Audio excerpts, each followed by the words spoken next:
Tell me in a few words who you are, what you were doing before when you were in Australia. Yeah, the last decade or so. I'm 31 now, which is a little frightening to still be a student, but in other ways I don't really care. Have never cared about what I'm doing at any different stage. I'm just trying to live passionately, and over the last 10 years I've been, the thing that's taken up most of my energy has been football. So Australian rules football, which you probably have not too much idea about, but I was in high-level teams from a young age, and I always thought that I would be a professional footballer. So that's how I sort of saw my identity, and everything else that I did in life fitted in around that. So after school, I got into law, so I studied that part-time while I was doing my sport, and it was just an auxiliary side thing to what I really wanted to do, but it gave me an opportunity to learn to balance different interests in my life, and not to get too serious about one thing, about sport, about work, about relationships even, and so having a lot of things on my plate, so training twice a day, studying until midnight, and then working in a top tier law firm in international, it was oil and gas stuff at the time. It made me very efficient, and it also allowed me to balance out the different aspects of my life, and just realise that nothing is that important, or it can have as much importance as you give it. So that's what I did. So I was working the last few years at one of the big corporate firms, which sort of doesn't fit that well with a lot of people's image of what a good person should do or not. But I found in those environments there were a lot of very interesting people who cared about social issues, and maybe just didn't have the clarity or maybe I guess willingness to try something different, to go off to Africa and try whatever it is that they may think they want to do. And then so I always knew that I wanted to live an international life after football, so that was the thing that kept me there. So it was not a eureka moment where I thought, this isn't me, I'm working for an oil and gas company or whatever. I need to get out and see the world. I had been seeing the world all of those years. I knew that eventually I would go and travel and work overseas. And so when I knew that I was finishing footy, I applied to a lot of different degrees. And I guess one question I had to say was, okay, I want to do a postgraduate study overseas. A lot of people where I'm from do the business, the Master of Business Administration. But then I just thought, what is it that I'm really interested in? And I was looking at, specific curriculums, and doing accounting and finance. It never didn't really grab me as much as doing human rights or development stuff or conflict management. The idea of working in those kind of fields really got me. So that was, for me, it was quite an easy decision after boiling down what your interests are to follow that and go for it. And so I thought, what is the most exciting program that will give me a great experience in itself and put me on a good path to where I want to go.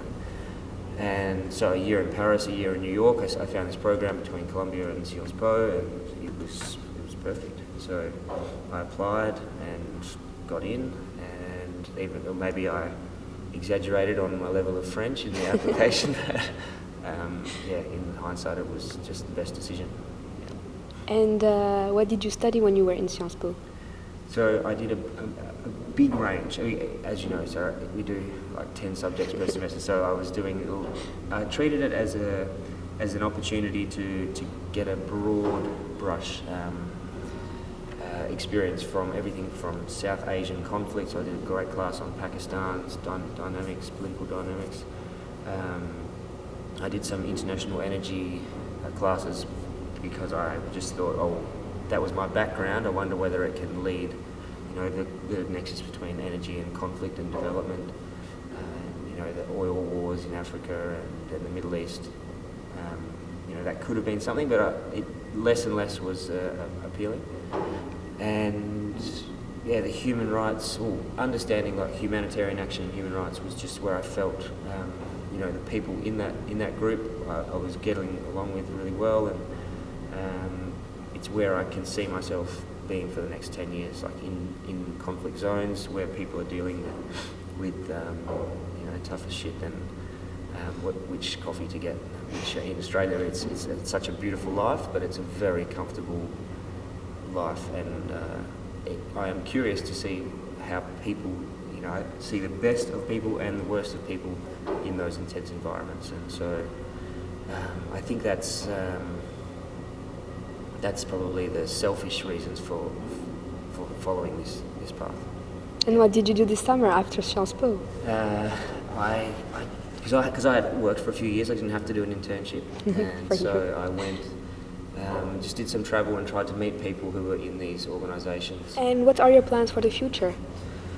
Well, I think it's a really exciting time, as it is for you and all of us here, because it's so unknown where this is. I mean, you do an international affairs degree, it's like doing an arts degree. It could lead anywhere. So I'm applying for jobs at the moment. I try not to look too far ahead, but in the next couple of years, I would love, my dream job would be something that's based in New York, or in one of the great cities, but then spending most of the year in conflict zone. At the moment, the capstone I'm doing on Afghanistan, Pakistan, that region has been a real of great curiosity for me for 10 years, and so I'd love to spend some time there, especially after all the international military guys, or most of them, leave this year. It's like, well, is that effort going to be a waste, and will that country go back into civil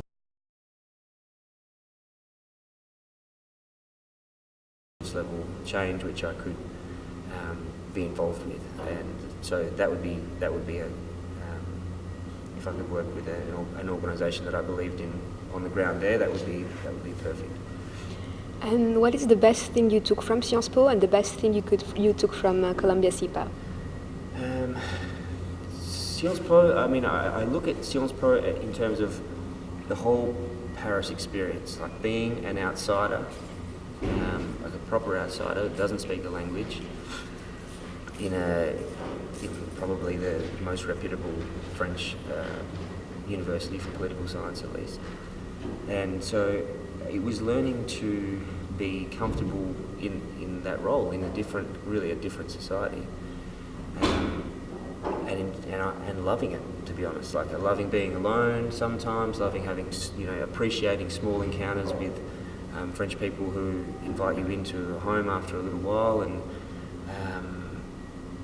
in terms of academics, I had some wonderful teachers, especially the guy in Pakistan, Christophe Jaffrelot. I have one of the best learning experiences I've ever had. But the beauty of Paris, riding around on your bike at midnight, how it is, it's incomparable. And those feelings of being alone, travelling, feeling free, after narrowing down what it is that I want to do, I think that directly correlates to how much you enjoy the experience. And a lot of people complain about Columbia, about CIPA, as much as they did about Sciences Po, but I firmly believe it is what you make of it.